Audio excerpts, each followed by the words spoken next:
नमस्कार विद्यार्थी मित्रांनो, मी राकेश कोराणे साकार एज्युकेशनच्या यूट्यूब चॅनलवरती सर्व विद्यार्थी मित्रांचं मी स्वागत करतो.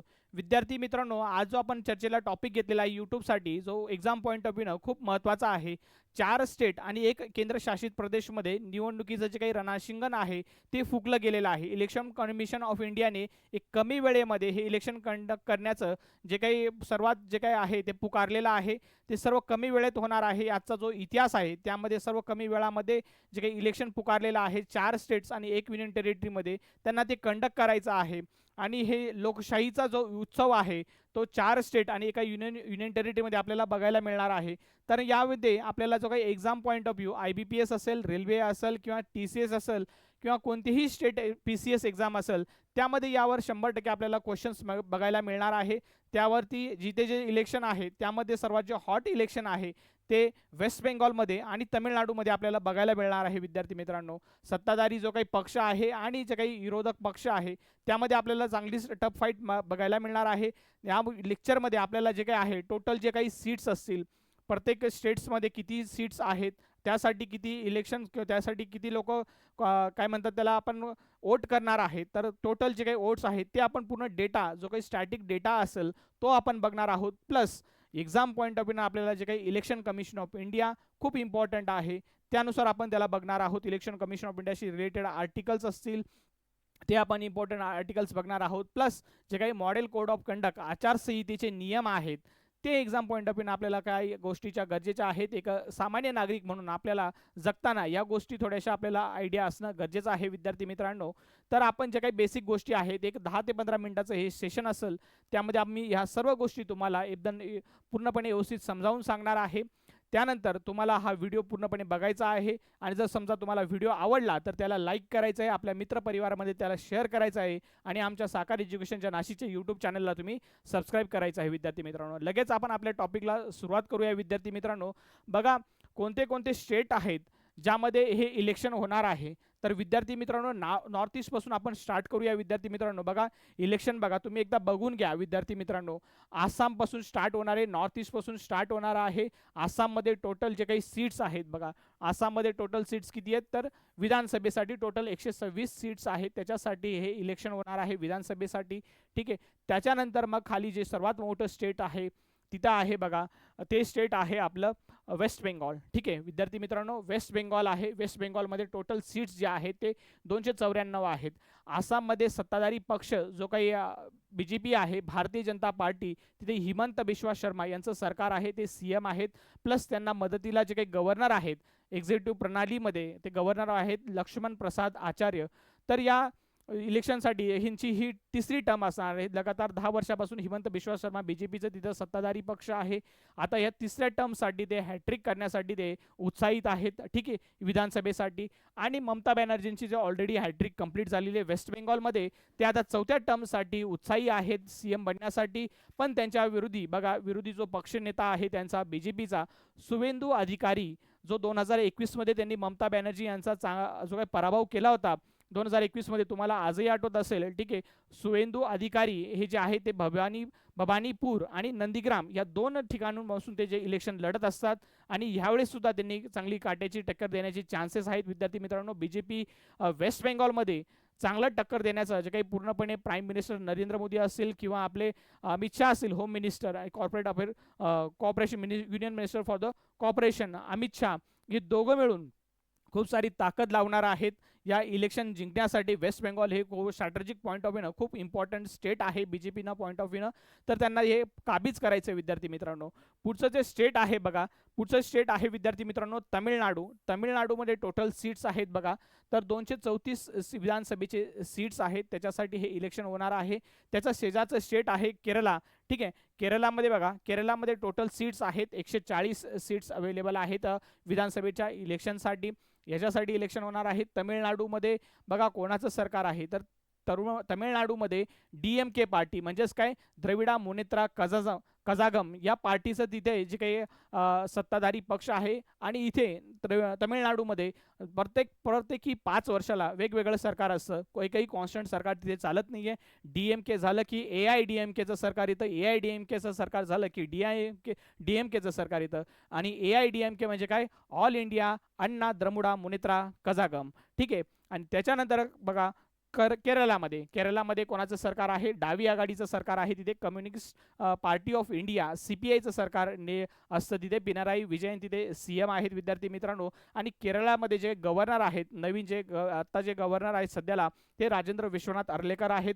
त्यांना जे काही गव्हर्नर आहेत केरळाचे राजेंद्र विश्वनाथ अर्लेकर यांना ॲडिशनल चार्ज प्रोव्हाइड करण्यात आलेला आहे. तमिळनाडूचा देखील तो कार्यभार त्यांना या 6 मार्चला त्यांना नवीन हा कार्यभार सांभाळण्यात दिलेला आहे. आणि तमिळनाडूच्या सत्ताधारी पक्षाचे जे काही करंटली सर्व्हिंग जे काही चीफ मिनिस्टर आहेत तिथे MK स्टॅलिन आहेत विद्यार्थी मित्रांनो. त्याच्यानंतर एक स्ट्रॅटेजिक पॉईंट ऑफ व्ह्यूने जे इम्पॉर्टंट आहे आपल्याला, पॉंडिचेरीमध्ये इथे बघा टोटल 33 सीटसाठी इथे इलेक्शन होणार आहे. फक्त अशा 3च युनियन टेरिटरी आहेत विद्यार्थी मित्रांनो जिथे आपल्याला विधानसभा बघायला मिळतं. त्यामध्ये प्रामुख्याने बघा कोणत्या युनियन टेरिटरीमध्ये जे आपल्याला काय म्हणता येईल की विधानसभा आहे, तर जम्मू काश्मीरमध्ये विधानसभा आहे विद्यार्थी मित्रांनो. ठीक आहे. युनियन टेरिटरीमध्ये बघा विधानसभा आहे, विधानसभा. ठीक आहे. त्यालाच आपण काय म्हणतो विद्यार्थी मित्रांनो, लेजिस्लेटिव्ह असेंब्ली. ठीक आहे. विधानसभा जम्मू काश्मीरमध्ये आहे. प्लस त्यानंतर ठीक आहे, पेन चेंज करतो विद्यार्थी मित्रांनो, या इथे कलर दिसत नाहीये. ठीक आहे. युनियन टेरिटरीमध्ये बघा कुठे कुठे लेजिस्लेटिव्ह असेंब्ली आहे, विधानसभा आहे, जम्मू काश्मीरमध्ये आहे. त्याच्यानंतर आपल्याला बघायला मिळेल न्यू दिल्लीमध्ये आहे. ठीक आहे. आणि तिसरी जी इम्पॉर्टंट आहे ती आहे पॉंडिचेरीमध्ये. ठीक आहे. पॉंडिचेरीमध्ये आहे, हे लक्षात ठेवा विद्यार्थी मित्रांनो. 3 युनियन टेरिटरी आहेत, जम्मू काश्मीर, न्यू दिल्ली आणि पॉंडिचेरीमध्ये आपल्याला इथं बघा इथं युनियन टेरिटरी आहे. या युनियन टेरिटरीमध्ये आपल्याला विधानसभा देखील आहे, म्हणजे इथे मुख्यमंत्री असणार आहे आणि गव्हर्नर पण असणार आहे विद्यार्थी मित्रांनो. तर मग इथे पॉंडिचेरीमध्ये सत्ताधारी जो पक्ष आहे AINRC, ऑल इंडिया NRC. ठीक आहे. N आणि R म्हणजे काय असतं तिथे, तर नामथू राजीवम ऑल इंडिया NRC असा पक्ष आहे तिथे. तर NR तिथे जो आहे, ठीक आहे, ऑल इंडिया NRC पक्ष आहे. आणि याच्यामध्ये हा जो NR आहे तो म्हणजे काय आहे, तर त्याचा त्यांनी मिनिंग दिलेला आहे नामथू राजीवम. ठीक आहे, राजीवम. आणि त्याचा नामथू राजीवम म्हणजेच काय, आवर ओन किंगडम असा त्याचा अर्थ होतो. तिथे सध्यातरी जे काही आता जे करंटली सर्विंग जे CM आहेत विद्यार्थी मित्रांनो, ते जे आहेत त्यांचं नाव जे आहे ते N रंगास्वामी आहे. आणि त्यांना मदत करणारे जे गव्हर्नर आहे ते K कैलाशनाथन आहे. तर या ज्या काही स्टॅटिक गोष्टी आहेत या तुम्हाला एक्झाम पॉईंट ऑफ इम्पॉर्टंट आहेत. CM आणि करंटली सर्विंग गव्हर्नर आणि CM इम्पॉर्टंट आहे. प्लस जर पॉंडिचेरीमध्ये सर्वात इम्पॉर्टंट जर विचारायचं झालं विद्यार्थी मित्रांनो, तर पॉंडिचेरीचे 4 डिस्ट्रिक्ट आहेत. त्याच्यामध्ये बघा पॉंडिचेरीचे जे 4 डिस्ट्रिक्ट आहेत विद्यार्थी मित्रांनो, त्यामध्ये बघा इथे जे 2 डिस्ट्रिक्ट्स आहेत त्याच्यामध्ये इथे पॉंडिचेरी आहे. ठीक आहे. त्याच्यानंतर कराईकल आहे तमिळनाडूमध्ये, प्रामुख्यानं कराईकल. हे 2 डिस्ट्रिक्ट लक्षात ठेवा, पॉंडिचेरी आणि कराईकल हे तमिळनाडूमध्ये आहेत. त्याच्यानंतर जो काही तिसरा जो त्यांचा डिस्ट्रिक्ट आहे तो इथे आंध्र प्रदेशमध्ये आहे, त्याचं नाव एनम आहे. आणि चौथा जो डिस्ट्रिक्ट आहे त्यांचा तो एक केरळामध्ये आहे. ठीक आहे. केरळामध्ये एक पॉईंट आहे त्याला माहे असं म्हटलात. बऱ्याच वेळा हा IBPSने क्वेश्चन विचारला आहे मित्रांनो. यनम आणि आंध्र प्रदेश, यनम आंध्र प्रदेशमध्ये आहे आणि जे काही माहे जे आहे ते केरळामध्ये लोकेटेड आहे. स्टील ते पार्ट कशाचे आहेत, ते पॉंडिचेरीचे पार्ट आहेत विद्यार्थी मित्रांनो. हे 4 जे डिस्ट्रिक्ट आहेत, पॉंडिचेरी, त्याच्यानंतर कराईकल असेल, त्याच्यानंतर माहे असेल, यनम असेल, हे प्रामुख्याने लक्षात ठेवा. ठीक आहे. याच्यावर स्टॅटिक क्वेश्चन तुम्हाला साधा क्लेरिकल एक्झामला बनण्याचे चान्सेस आहेत विद्यार्थी मित्रांनो. पुढे जाऊया विद्यार्थी मित्रांनो. बघा हे जे रिझल्ट्स आहेत, हे जे निकाल जे काही इलेक्शन कमिशन ऑफ इंडियानं हे जे काही रणशिंग पुकारलेलं आहे निवडणुकीचं, त्याचा जो 2 फेजमध्ये फक्त प्रामुख्यानं जे आहे ते वेस्ट बेंगॉलमध्ये होणार आहे. तर बघा त्याची जे मतदान आहे 9 एप्रिल आणि 23 एप्रिलला होणार आहे वेस्ट बेंगॉलमध्ये. इकडे 23 एप्रिल आणि 29 एप्रिलला होणार आहे वेस्ट बेंगॉलमध्ये. बाकीच्या जे स्टेट्स आहेत ते 9 एप्रिलला होणार आहे. महाराष्ट्रामध्ये सुद्धा 2 ठिकाणी इलेक्शन होणार आहे, जे 23 एप्रिलला होणार आहे. जे सुनेत्रा पवार आहेत पोटनिवडणूक होणार आहे महाराष्ट्रामध्ये. सुनेत्रा पवार आणि जे काही एक राहुरीचे जे काय आपले आमदार होते शिवाजी कर्डिले, या 2 जागांसाठी राहुरीमध्ये आणि बारामतीमध्ये 2 इलेक्शन्स होणार आहेत. ते पण आपल्यासाठी खूप इम्पॉर्टंट आहेत विद्यार्थी मित्रांनो. सुनेत्रा पवार ह्या आपल्या महाराष्ट्राच्या पहिल्या फर्स्ट डेप्युटी चीफ मिनिस्टर आहेत, वुमन चीफ मिनिस्टर आहेत, ते आपल्याला लक्षात ठेवायचं आहे. आणि या सर्व निवडणुकीचा जो निकाल आहे विद्यार्थी मित्रांनो, कधी लागणार आहे तो जो निकाल आहे तो 4 मे 2026ला दूध का दूध आणि पाणी का पाणी होणार आहे विद्यार्थी मित्रांनो. खूप हॉट इलेक्शन होणार आहे. त्याच्या पॉईंट ऑफ व्ह्यूनं IBBS मध्ये क्वेश्चन विचारण्याचे चान्सेस असणार आहे. त्याच्यामुळेच आपण हा जो सेशन आहे तो आपण घेऊन आले विद्यार्थी मित्रांनो. मग याविषयी बघा, आपल्याला जर प्रामुख्यानं जर जाणून घ्यायचं असेल विद्यार्थी मित्रांनो, तर इलेक्शन कमिशन ऑफ इंडियाचं खूप इम्पॉर्टंट आहे, रोल आहे या इलेक्शन कंडक्ट करण्यामध्ये. तर मग आपल्याला इलेक्शन कमिशन ऑफ इंडियाचं आपल्याला पूर्णपणे डिटेल आपल्याला थोडंसं जे काही एक्झाम पॉईंट ऑफ व्ह्यूनं आपल्याला जे आहे ते डिस्कशन करायचं आहे. त्यासाठी मी पेन चेंज करून घेतो विद्यार्थी मित्रांनो. ठीक आहे, बघा, election commission of India, election commission of इंडियाचं आपण थोडंसं आर्टिकल इम्पॉर्टंट आहे, ते जे प्रामुख्याने जे एक्झाम पॉईंट ऑफ व्ह्यूनं आहे ते आपल्याला बघायचं आहे. ठीक आहे, इलेक्शन कमिशन ऑफ इंडियाचं आर्टिकल नंबर काय आहे. ठीक आहे, तर आर्टिकल जे आहे ते आर्टिकल 324 आहे इंडियन कॉन्स्टिट्यूशनमध्ये विद्यार्थी मित्रांनो. जर समजा तुम्हाला इंडियन कॉन्स्टिट्यूशनमध्ये किती आर्टिकल्स आहेत, किती शेड्यूल्स आहेत आणि किती पार्ट्स आहेत हे जर माहीत नसेल तर ते थोडंसं वाईट परिस्थिती आहे विद्यार्थी मित्रांनो. ज्या भारतामध्ये आपण राहतो, ज्याचं कॉन्स्टिट्यूशन आपण फॉलो करतो, त्या आपल्याला माहिती असलं पाहिजे. नाही, इंडियाच्या टोटल जे काही कॉन्स्टिट्यूशन आहे, इंडियन कॉन्स्टिट्यूशनमध्ये जे भारताचं जे काही संविधान आहे, ठीक आहे, तर त्यामध्ये बघा टोटल आर्टिकल्स किती आहेत. तर टोटल आर्टिकल्स हे 448 आर्टिकल्स आहेत विद्यार्थी मित्रांनो. त्याच्यानंतर जे पार्ट्स आहेत, भाग जे आहेत, ते टोटल 25 पार्ट्स आहेत. आणि त्याच्यानंतर शेड्यूल्स, जे आपण त्याला परिशिष्ट असं म्हणतो, ते शेड्यूल्स आपल्याकडे किती आहेत विद्यार्थी मित्रांनो, ते 12 शेड्यूल्स आहेत. मग हे आर्टिकल, इलेक्शन कमिशन ऑफ इंडियाचं जे आर्टिकल आहे ते आर्टिकल 324 आहे. आणि पार्ट्समध्ये जर विचारलं तर पार्ट्समध्ये बघा, पार्ट जे आहे ते 15व्या पार्टमध्ये याचा समावेश करण्यात आलेला आहे. मग इलेक्शन कमिशन ऑफ इंडियाचे आपल्याला चीफ इलेक्शन कमिशनर कोण आहेत हे करंटली आपल्याला माहिती असलं पाहिजे आहे. तर चीफ इलेक्शन कमिशनर बघा, पहिला इम्पॉर्टंट पॉईंट काय आहे आपला या स्लाइडवरचा, की चीफ इलेक्शन कमिशनर कोण आहे. चीफ इलेक्शन, ठीक आहे, चीफ इलेक्शन कमिशनर कोण आहे तो हे माहिती असलं पाहिजे ना आपल्याला. मग चीफ इलेक्शन कमिशनर कोण आहे आपले, तर ज्ञानेश कुमार. ठीक आहे, कोण आहे, तर ज्ञानेश कुमार म्हणून जे आहे ते आपले जे चीफ इलेक्शन कमिशनर आहेत. 1+2चा कॉन्सेप्ट चालतो याच्यामध्ये इलेक्शन कमिशन ऑफ इंडियामध्ये. त्यांना मदतीला 2 जे आहेत डेप्युटी किंवा आपण त्याला इलेक्शन कमिशनर्स आपण म्हणू शकतो, तर डॉक्टर सुखबीर सिंग संधू आणि डॉक्टर विवेक जोशी हे 2 जे मेंबर्स आहेत ते ज्ञानेश कुमारला हे इलेक्शन कमिशन ऑफ इंडियामध्ये त्यांना मदत करत असतात विद्यार्थी मित्रांनो. ते पण तुम्हाला इम्पॉर्टंट आहेत. त्याच्यानंतर पुढे बघा, मग दुसरा इम्पॉर्टंट पॉईंट काय आहे यांचा, जो इम्पॉर्टंट पॉईंट आहे यांना आर्टिकल 324 मध्ये जे इम्पॉर्टंट जे दिले गेले आहे त्याच्यामध्ये यांना फ्री आणि ट्रान्सपरंट जे काही इलेक्शन आहे ते इंडियामध्ये पूर्णपणे रोल आउट करायचं आहे. स्टेट्स असेल, मग या कोठे कोठे इलेक्शन्स घेऊ शकतात, ते पार्लिमेंटचे इलेक्शन घेऊ शकतात विद्यार्थी मित्रांनो. लोकसभा, राज्यसभा असेल किंवा स्टेट लेजिस्लेचरमध्ये विधानसभा आणि विधान परिषदेचे इलेक्शन घेऊ शकतात. प्लस त्यांना अधिकार आहे की प्रेसिडेंट आणि व्हाईस प्रेसिडेंटचं इलेक्शन कंडक्ट करण्याचं काम सुद्धा कोणाकडे आहे, तर इलेक्शन कमिशन ऑफ इंडियाकडे याची पूर्णपणे जी काय आहे ती माहिती असणार आहे. ते इलेक्शन कंडक्ट करत असतात विद्यार्थी मित्रांनो. हे जे आर्टिकल्स आहेत आर्टिकल 324 पासून तर आर्टिकल 329 पर्यंत भाग 15 मध्ये इलेक्शन कमिशन ऑफ इंडियाची पूर्णपणे माहिती आहे विद्यार्थी मित्रांनो. आपल्याला आर्टिकल 329 पर्यंत जायचं आहे. ठीक आहे, त्याच्यामध्ये इलेक्शन कमिशन ऑफ इंडियाची माहिती आहे. प्लस मग याच्यामध्ये एलिजिबिलिटी काय आहे, तर एलिजिबिलिटी जे बघा, इलेक्शन कमिशन ऑफ इंडियाची जी चीफ इलेक्शन कमिशन असतात जनरली ते IAS ऑफिसर असतात विद्यार्थी मित्रांनो. जनरली ते काय असतात, ते IAS ऑफिसर असतात. आणि त्यांचा जो टाईम आहे, जो टेन्युअर आहे तो 6 वर्ष किंवा तो 65 इयर्सचा जो टेन्युअर असतो, त्याच्यामध्ये टेन्युअर जर बघायला गेलं तर तो काय किती असतो, तर 6 वर्ष, ठीक आहे, किंवा 65 इयर्स असतो. ठीक आहे, जो अर्लियर कंप्लीट होईल तेव्हा त्यांचा तो टाइम पिरियड तो त्यांचा संपून जाईल. सो विच एव्हर अर्लियर त्यांचं काय होऊन जाईल, ते तो टाइम त्यांचा जो तो 6 वर्ष किंवा 65 वर्षाच्या आधी जे त्याचा पोहोचेल त्याच्या आधी त्यांचं रिटायरमेंट होईल. प्लस यामध्ये सर्वात इम्पॉर्टंट आहे की रिअपॉइंटमेंट होऊ शकत नाही यांचं. ठीक आहे, रिअपॉइंटमेंट जे आहे ते पॉसिबल नाही आहे. रिअपॉइंटमेंट जे आहे ते पॉसिबल नाही आहे. त्याच्यानंतर मग याच्यामध्ये काही इम्पॉर्टंट जे आहेत जे फंक्शन्स असतील, त्याच्यानंतर इलेक्शन कमिशन ऑफ इंडियानं दोन जे काही ॲप्लिकेशन्स लॉन्च केले ते इम्पॉर्टंट आहेत विद्यार्थी मित्रांनो.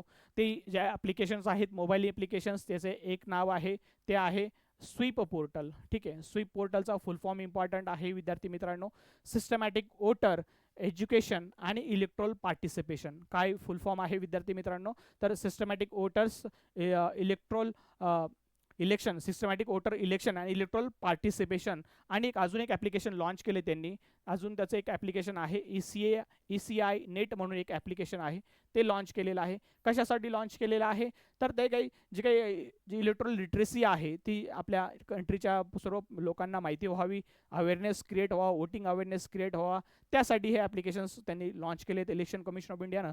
प्लस मोस्ट इम्पॉर्टंट पॉईंट काय आहे विद्यार्थी मित्रांनो? बघा, जो इम्पॉर्टंट पॉईंट आहे, पाचवा जो इम्पॉर्टंट पॉईंट बघितला तर सचिन तेंडुलकर जे आहेत ते इलेक्शन कमिशन ऑफ इंडियाचे जे काय आहे ते ब्रँड अँबॅसेडर आहेत. ठीक आहे, सचिन तेंडुलकर जे काय आहे ते ब्रँड अँबॅसेडर आहेत विद्यार्थी मित्रांनो.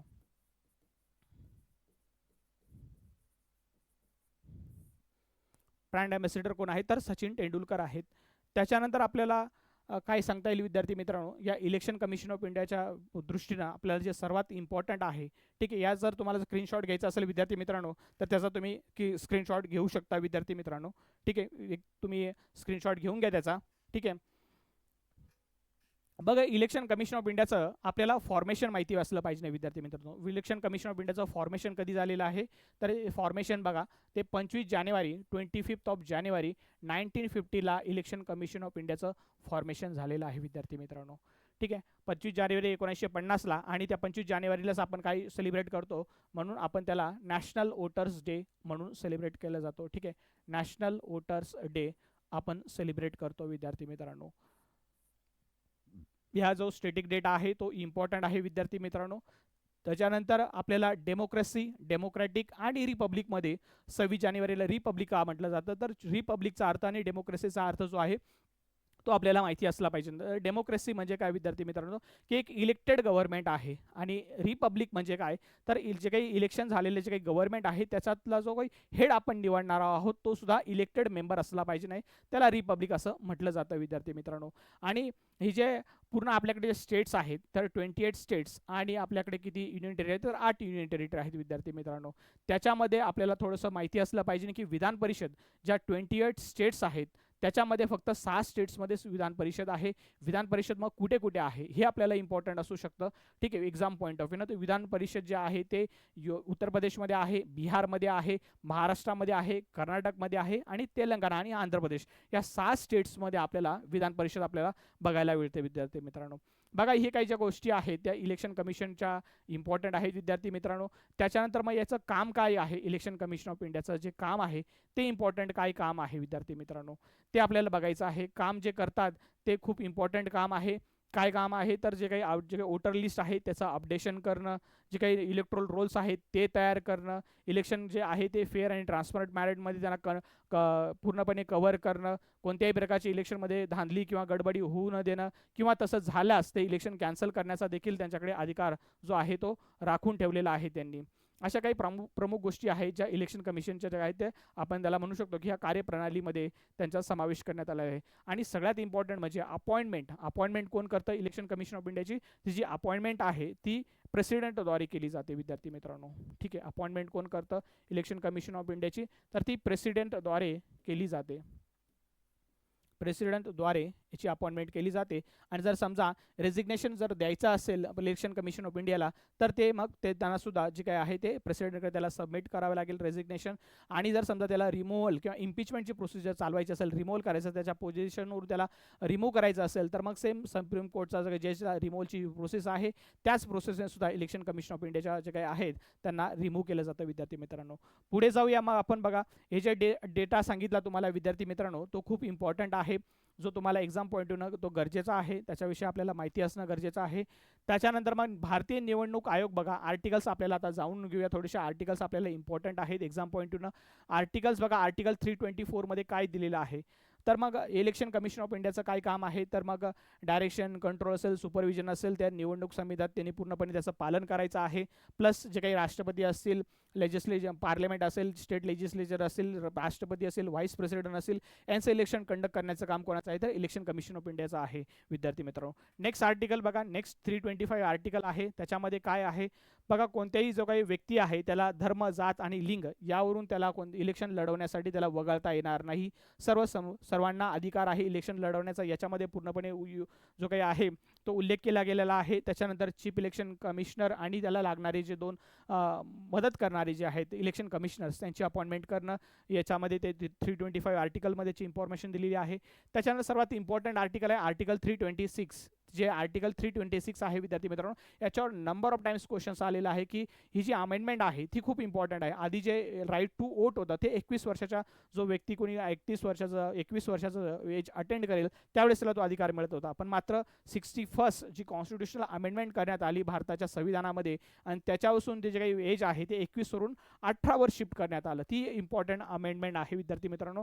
ती जर तुम्हाला हवी असेल तर ती लिहून घ्या. 61st जी काही कॉन्स्टिट्युशनल अमेंडमेंट आहे 1989 ची, ज्याच्यामधून जे इलेक्ट्रोल जे एज आहे राईट टू वोटचं ते जे आहे ते 21 वरून विद्यार्थी मित्रांनो ते किती करण्यात आलेलं आहे, ते 21 वरून ते 18 करण्यात आलेलं आहे. ठीक आहे, तेव्हा जेव्हा तुम्ही 18 वर्षाचे झाले तर तुम्हाला तो मतदानाचा अधिकार तुम्हाला मिळालेला आहे. 61st कॉन्स्टिट्युशनल अमेंडमेंट आहे आणि इयर पण महत्त्वाचा आहे विद्यार्थी मित्रांनो. इयर किती आहे 1989. ठीक आहे, त्याच्यानंतर बघा मग सर्वात जे मोठं त्याच्यानंतर नेक्स्ट आर्टिकल बघा 327 आर्टिकल बघा. याच्यामध्ये काय दिलेलं आहे, संसदेला अधिकार आहेत. संसदेला निवडणूक समितीचे काही नवीन कायदे बनवायचे असेल तर ते संसदेला पार्लमेंटला नेहमीच अधिकार असतात विद्यार्थी मित्रांनो. आपल्याला संविधानाची तुम्हाला थोडी जरा आयडिया असेल तर त्याबद्दल हा पॉईंट महत्त्वाचा आहे. त्याच्यानंतर मतदार यादी असेल, मतदारांचे सीमांकन यावर नियंत्रण जे आहे ते आर्टिकल 327 मध्ये दिलेलं आहे. परिसीमन म्हणजे काय विद्यार्थी मित्रांनो, प्रत्येक स्टेटमध्ये जी लोकसंख्या असते ती वाढत असते, कालांतराने वाढत असते. त्याच्यामध्ये जे काही विधानसभेचे सीट्स असेल त्याच्या अकॉर्डिंग त्यांची जी काही विभागणी केली जाते, मग ती सीट्स इन्क्रीज करायची डिक्रीज करायचे हे जे आहे ते याच्याकडे चीफ इलेक्शन कमिशनरकडे हे काम असणार आहे. मग जे परिसीमन बघा भारतामध्ये 4 वेळेस आतापर्यंत करण्यात आलेले 1952, 62, 1972 मध्ये आणि 2002 मध्ये याचं जे काही आहे परिसीमन करण्यात आले होतं.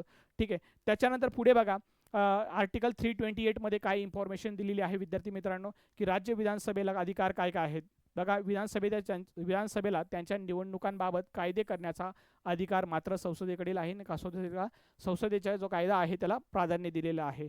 काय म्हणताय बघा, राज्य विधानसभेला त्यांच्या निवडणुकांसंबंधी कायदे करण्याचा अधिकार आहे. आर्टिकल 328 काय सांगतो, जे ज्या स्टेटमध्ये जे काही राज्य विधानसभा आहे त्यांचे जे अधिकार आहेत त्यांचे स्टेट लेजिस्लेचर करू शकतात, पण प्राधान्य मात्र कोणाला आहे तर ते पार्लमेंटला असणार आहे. ठीक आहे, संसदेला असणार आहे विद्यार्थी मित्रांनो. आर्टिकल 329 दिलेला आहे. आर्टिकल 329 मध्ये काय म्हणतात की न्यायालयीन हस्तक्षेप जो आहे तो त्याच्यावर बंदी घालण्यात आलेली आहे. ठीक आहे, न्यायालयाचं जोपर्यंत इलेक्शन चालू आहे तोपर्यंत तुम्ही न्यायालय हस्तक्षेप करू शकत नाही. एकदा जर तुमचं इलेक्शन पूर्णपणे झालं त्याच्यानंतर मग तुम्ही न्यायालयात कोर्टाकडे तुम्ही दाद मागू शकता. बघा, मतदारांचे सीमांकन किंवा जागांचे वाटप यावर तुम्ही कोणत्याही प्रकारची न्यायालयीन जी प्रक्रिया आहे त्याच्यामध्ये हस्तक्षेप करणार नाही. याची इन्फॉर्मेशन जी आहे ती आर्टिकल 329 मध्ये दिलेली आहे विद्यार्थी मित्रांनो. पुढे जाऊया बघा, हे जे आहे आपण थोडासा डेटा समराईज केलेला आहे तो तुम्ही जेव्हा PDF तुम्हाला माझ्या टेलिग्राम ग्रुपमध्ये मिळेल त्यावेळेस तुम्ही ती वाचून घ्यायची विद्यार्थी मित्रांनो.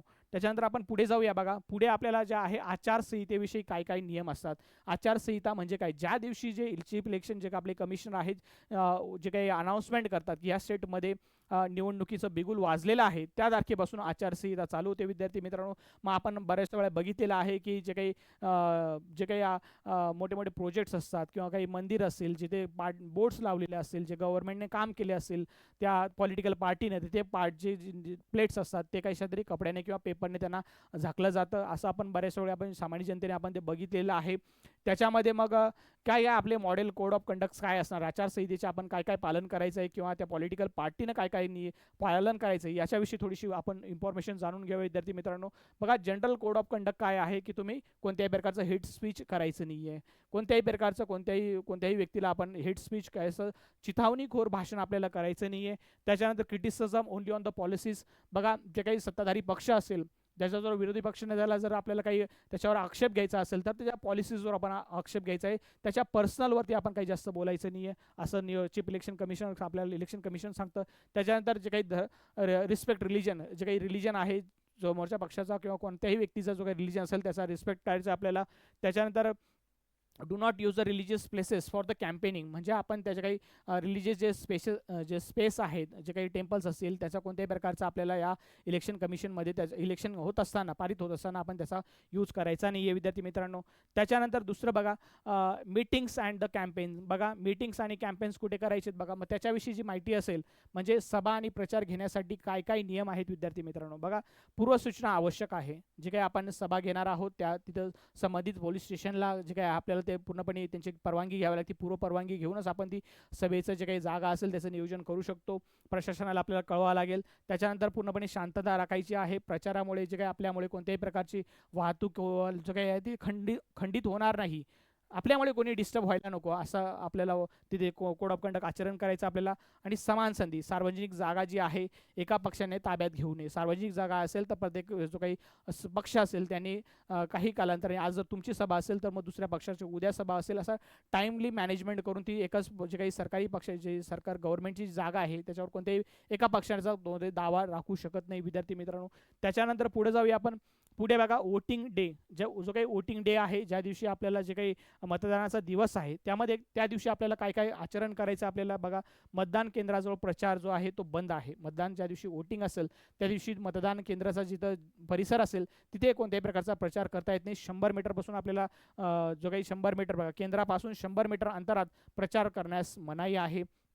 त्याच्यानंतर वाहन सुविधा उपलब्ध करायची नाही आहे. कोणत्याही प्रकारचे जे मतदार आहेत त्यांना वाहन सुविधा द्यायची नाही आहे. पण जनरली आपल्याकडे जर आपण गेलो ग्रामीण भागामध्ये विद्यार्थी मित्रांनो, त्यामध्ये आपण बघतो की जे काही पक्ष असतील ते मळ्यामध्ये जातात किंवा जिथे जिथे रिमोट एरिया असेल ते जे काही जे पक्ष असतील त्यांची गाडी पाठवतात आणि ते वोटर्सला ते जे काही आहे त्या मतदान केंद्रावर घेऊन जाण्याचा आपण हा प्रकार बघितलेला आहे. तर ते सुद्धा जे काही आहे, जर ते इलेक्शन कमिशन ऑफ इंडियाने जर नेमला, जर प्रामुख्यानं जर त्याच्यावर लक्ष दिलं तर त्याची सुद्धा काय म्हणतात ते इलेक्शनच्या बघा त्याचं बार होऊ शकतो, कॅन्सल होऊ शकतं त्या व्यक्तीची जी काही जी अपॉइंटमेंट आहे किंवा तिचं इलेक्शन जे काही त्याच्याविषयी आपण खटला दाखल करू शकतो इलेक्शन कमिशन.